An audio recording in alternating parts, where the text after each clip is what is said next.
जिंदगी में उसूल बना लो, जियो तो फूलों की तरह है।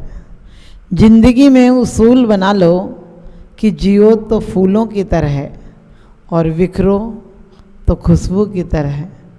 बिखरो तो खुशबू की तरह है। बस ये ज़िंदगी का बहुत बड़ा सूत्र है। हम जिंदगी को फूलों की तरह जी सकते हैं और कोई कांटों में भी जी सकता है। हर इंसान शांति चाहता है, वो किसी मजहब का हो, किसी राष्ट्र का हो, किसी देश का हो। हर व्यक्ति चाहता है कि इसके जीवन में शांति हो। ये बात अलग है, जठे दिट्ठी बठे पिट्ठी यही मोक्ष की चिट्ठी। रागी व्यक्ति जहाँ शांति खोजता है वहाँ शांति नहीं, उल्टे अशांति हो जाती है। हमने जितना जितना पुरुषार्थ किया उतना पुरुषार्थ हमारा गलत हो जाता है। जैसी श्वासें राम को मिलती हैं वैसी ही श्वासें रावण को मिलती हैं। राम नीति मर्यादा धर्म परोपकार न्याय में लगा देते हैं और रावण अहंकार दुर्भावनाएं ईर्षा कलेश लिप्सा में लगा देता है। उसकी सांसें उसे शांति देती हैं, राम की सांसें उन्हें शांति देती हैं। वातावरण वही है, देश काल एक सा है, जन्मने की पद्धति एक सी है, लेकिन शांति के लिए कौन जीता है? किस प्रकार से शांति मिलती है? हम सोचते हैं पदार्थों से शांति मिलेगी। पदार्थों से शांति नहीं, उल्टे अशांति मिलती है। जितना जितना भोजन करते हैं उससे भूख मिटती नहीं है, सिर्फ लगता है थोड़ी देर को शांत होती है और बढ़ जाती है। हमने सोचा जीवन में शांति आएगी, अच्छी पढ़ाई कर लें तो जीवन में सुख शांति आएगी। लेकिन पढ़ाई के बाद नौकरी की चिंता, नौकरी के बाद स्वयं के परिवार की चिंता, चिंताओं से कभी ऊबता नहीं आदमी। अपनी इच्छाओं को सीमाओं में बांधे रखिए, वरना ये शौक गुनाहों में बदल जाएंगे। आपने देखा होगा कितने शौक इंसानों को किस कगार तक ले जाते हैं। क्यों ले जाते हैं? क्योंकि उनने सोचा था बाहरी पदार्थों से घर में पलंग आएंगे, नींद अच्छी आएगी, पैसा होगा तो हम रोगों का इलाज करा पाएंगे। लेकिन इन सब से शांति नहीं आती है। शांति आती है आत्म पुरुषार्थ से आती है, शांति आती है सकारात्मक सोच से आती है, शांति आती है जो कुछ मिला है उसमें संतोष करने से आती है, शांति किसी को धन्यवाद देने से आती है, शांति प्रेम और उपकार से आती है। शांति कहीं बाजार में नहीं मिलती कि आप उसे पैसे देकर ले आओगे। शांति स्वयं का झरना है। शांति स्वयं की समझदारी का प्रमाण पत्र है। हमारे महापुरुष जितने हुए सबके जीवन में आपत्तियां ज़्यादा आईं, क्योंकि हीरे को तराशा जाए तो उसकी कीमत बढ़ जाती है। महापुरुषों को महापुरुष उनके जन्म ने नहीं बनाया, उनकी जीवन शैली ने बनाया, उनके आत्म संयम ने बनाया। उनके विपरीत परिस्थितियों में वो कितनी समता से जिए, इसलिए उन्हें शांति मिली। हम तो बेकार में ढूंढ ढूंढ के अशांति पैदा कर लेते हैं। एक महिला हमारे पास आई और बोली, माता जी शांति कैसे मिलेगी जीवन में?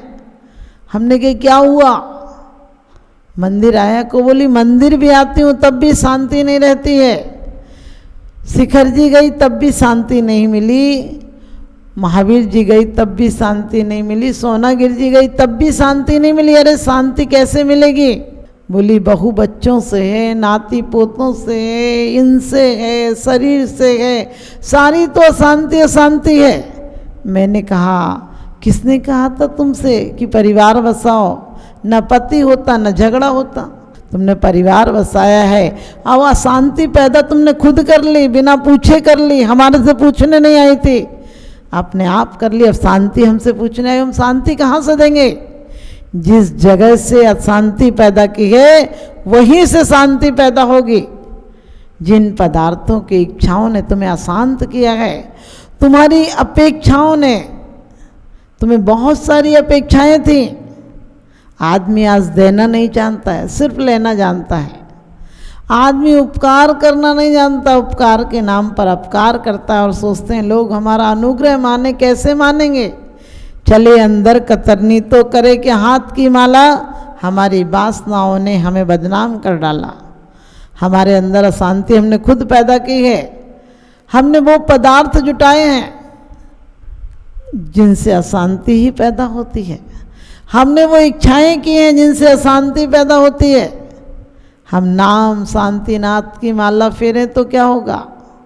बड़ी अच्छी बात शांतिनाथ स्तोत्र में कहिए कि प्राणी सब प्राणी सुखी रहें, धर्मात्माओं को मोक्ष की प्राप्ति हो और करुणा दया का सरोवर बह जाए। करुणा और दया सबके दिल में बाढ़ सी आ जाए। यहाँ बाढ़ आ रही है तो सूखा पड़ा हुआ है, एक दूसरा इंसान जल रहा है एक दूसरे को। कहते हैं अब किसी को जलाने के लिए माचिस की ज़रूरत नहीं है, लोग एक दूसरे को जलाने के लिए काफ़ी हैं। हर इंसान एक दूसरे के सुख में हमको बड़ी जलन है, ऐसे में शांति से कैसे रह पाओगे? अरे गंगा में गोते लगा लो तब भी शांति नहीं मिलेगी। हमारे आचार्य कहते हैं शीतलनाथ भगवान की स्तुति करते हुए कि न तो चंदन शीतल कर पाएगा, न मालाएं शीतल कर पाएंगी, न गंगा का नदी का जल शीतल कर पाएगा। यदि शीतल कर पाएगा तो परमात्मा तुम्हारी आराधना का जल शीतल कर पाएगा। वो आराधना का जल कौन सा है? भगवान के गुणों के स्पर्श करके जो जल भी आता है वो भी जीवन में शांति दे देता है, वो भी जीवन में उपसर्गों से बचा लेता है।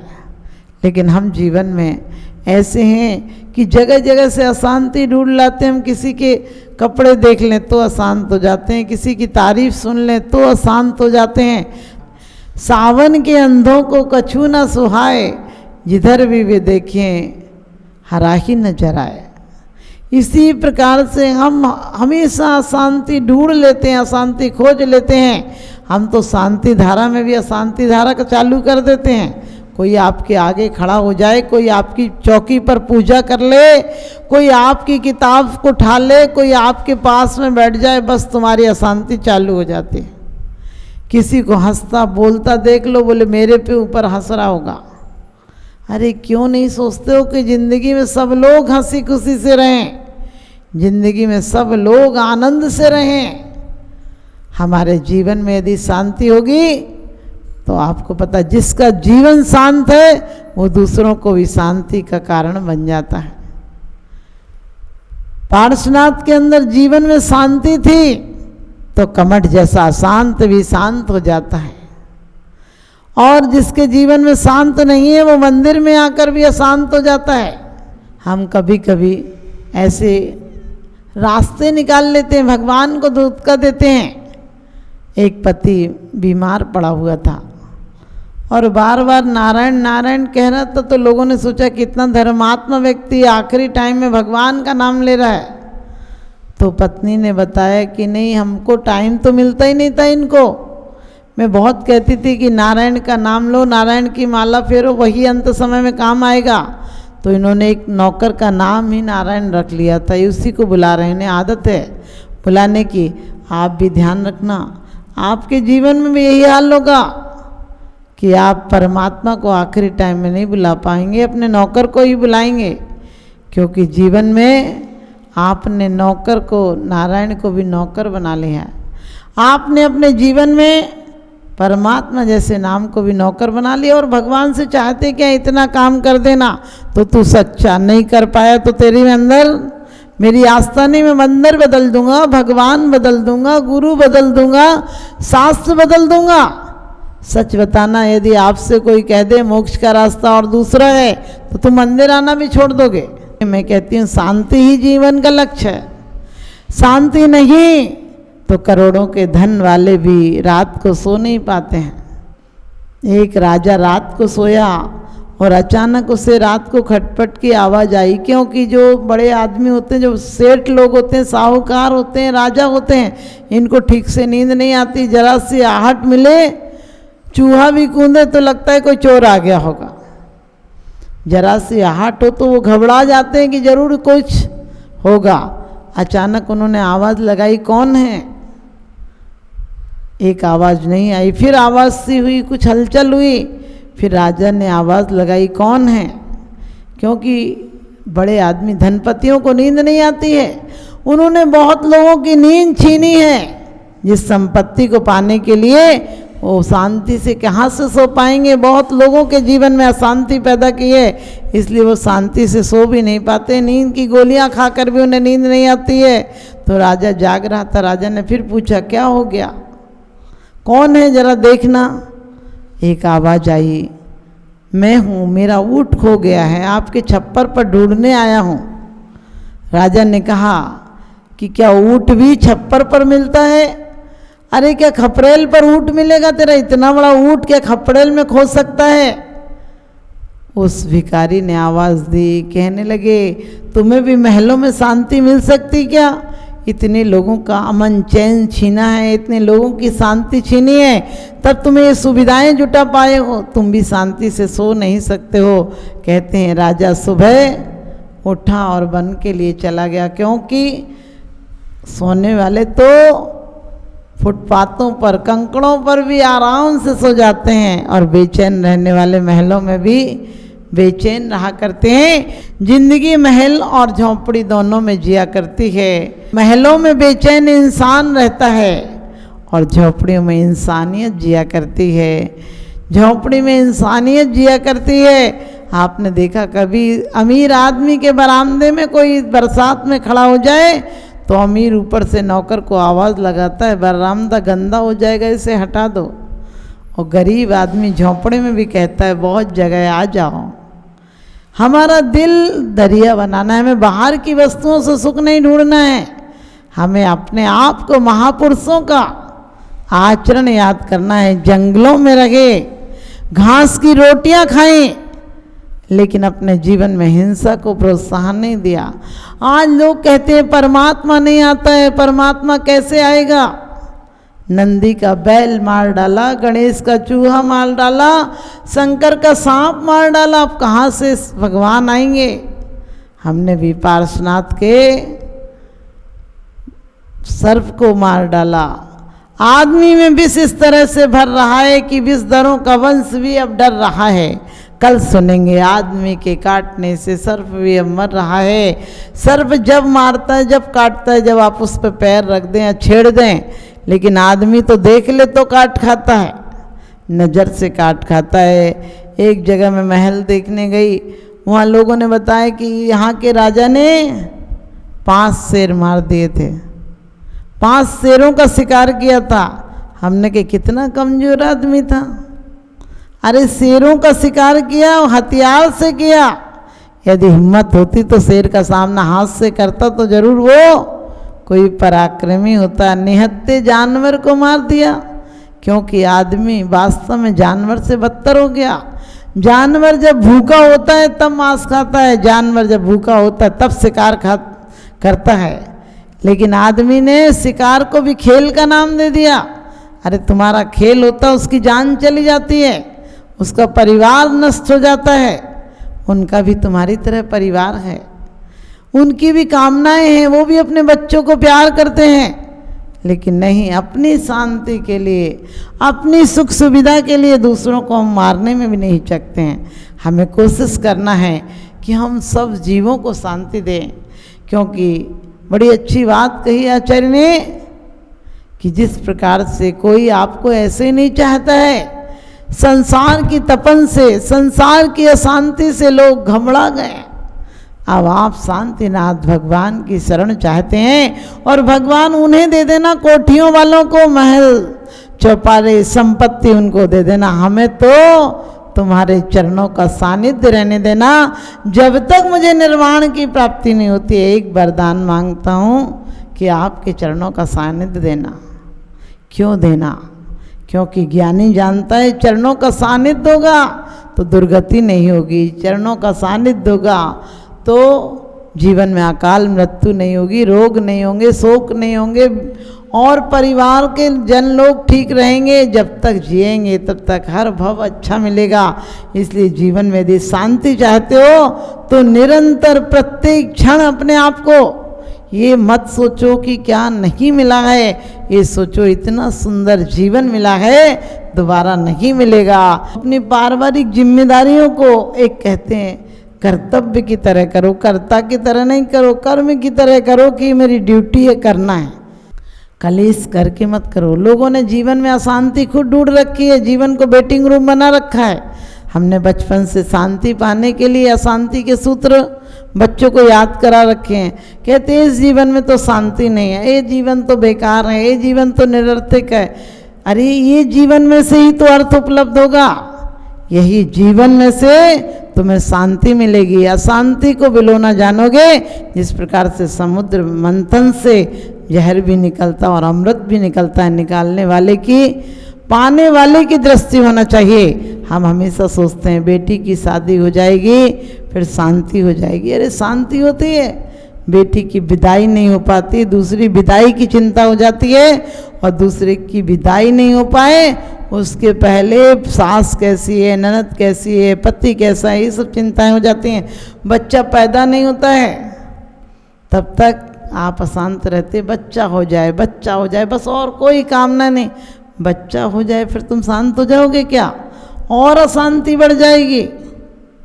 क्यों बढ़ जाएगी? क्योंकि उसको कैसा बनाना है, कहाँ पढ़ाना है, कैसा होगा, किससे विवाह, कैसी नौकरी, स्वास्थ्य लाभ, कितनी सारी चिंताएं पाल लेते हो।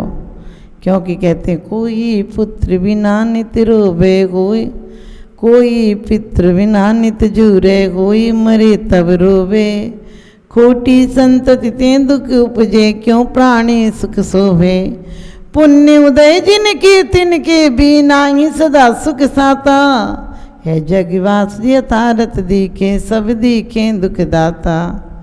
वास्तव में जीवन में कहीं शांति नहीं है, शांति हमारे अपने मन के सरोवर में है। मन को देखें, अपने मन में देखें। एक व्यक्ति कहने लगा, अचानक उसे बहुत चिंता हो गई, बुखार चढ़ाया। पत्नी ने पूछा क्या हो गया? बहुत बड़ा सेठ था, अरबों का व्यापार था। कहने लगे मैंने अभी हिसाब लगाया है कि मेरी 7 पीढ़ियां खा लें तब तक तो कोई चिंता नहीं है, लेकिन 8वीं पीढ़ी की बड़ी चिंता है। उस पत्नी ने कहा कि कोई बात नहीं, मैंने सुना है कि वो जो मछली है वो बता देगी आपको शांति, 8वीं पीढ़ी का रास्ता बता देगी।